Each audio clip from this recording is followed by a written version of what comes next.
Run only as fast as I can, but my mind is free to sail across terabytes of reality, to soar above a pixel land in a rocket ship. The 9999 made of megabits. Ladies and gentlemen, leave the world and bring your friends. Step inside and close the door. Shut it out, plug it in, press start and we're flying. No use for your walls, it's love.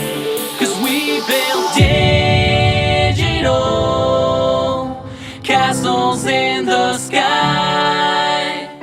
Hey, y'all, Distaggio back at you with the little last realm, level 12. Here's Orcsbane here. I'm going to take him up to level 137. I'm sort of running what's going on with my Orcsbane in parallel to what's going on with my Lost Realm. I'm not currently using him in the strategy today, but this is what a 6 and 9 looks like. Feel free to check it out. With Tenacity 4 or 5, that gives them a bunch of hit points, making the best tank ever. Thunder God is a key member of my strategy. 5 and 9, that's a little weak, so let's take care of that today. Revitalize 4 or 5, that's definitely acceptable, and that will work for us right now. But yeah, Thunderstorm at level 5 and 9 does 320% damage and stuns all nearby enemies for 1.5 seconds. That's key. We basically are going to be stun locking the Lost Realm waves, and I'm just going to go ahead and use all my essence right now just to get this up a little bit, and then later I'll do some high-speed video and we'll take that ability to 6 and 9. He has been underleveled. He has not really been core member of my team like most of the others have, and so I haven't really focused significant amount of time or energy on leveling up his ability or really anything else in that regards. Did get Revite 4 on him, that's acceptable. That definitely helps in the current strategy that I'm running, and you can see what I'm doing. I'm bringing his inscription level up. That's kind of what it looks like, leveling up inscription to 51, which gives you 870 attack, almost 12,000 hit points, and this is one of the first heroes that I'm going to take up to 80 inscription in addition to Pumpkin Duke, just to help with hit points mainly on Pumpkin Duke because he's a little bit of a softie. And also what I'm going to do here on Thunder God is let's go ahead and give him 4 crests that all are tenacity level 1. That gives him another 10% hit points, so that'll again help his survivability. So that will again stack with his current hit points at level 156 and will sort of make him less of a softie too. So both Thunder God and Pumpkin Duke are, in my opinion, what I'll call soft, and with that in mind, this will help them be less soft. You can see too that tenacity, the 4 tenacity crests are also giving 70 attack and 4,100 hit points. So that total inscription plus crest is giving him about 16,000 hit points. And as you can see right here, I do have 9,300 shards. Shards up there in the upper left corner. And so here is the point in time where I realized Thunder God definitely needs to be brought from 5 and 9 up to 6 and 9. And so I'm going to run a little 5 times speed, super speed video here just to show that, which kicks into gear right here. And I do use quite a few of those shards. And just a real quick math trick, if you take your shards times the number 20, that will tell you how many ability points your shards can get you. So for example, I had 9,000 shards.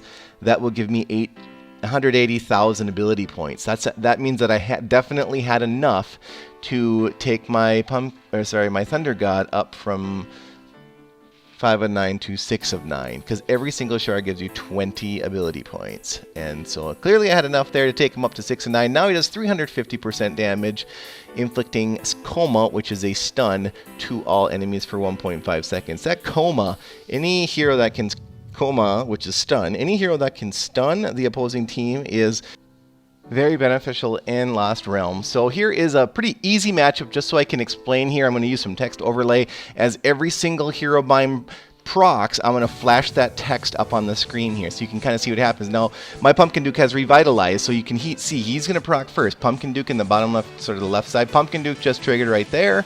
And then here we're going to see Atlanticore right after another Pumpkin Duke proc. So Pumpkin Duke is actually going to stack again. Then Atlanticore right there in the top. Thunder God, then Cupid triggered. That refilled everyone's energy, got Immortep to trigger, who did not have any revitalize. Then Pumpkin Duke triggered again, 3rd stack.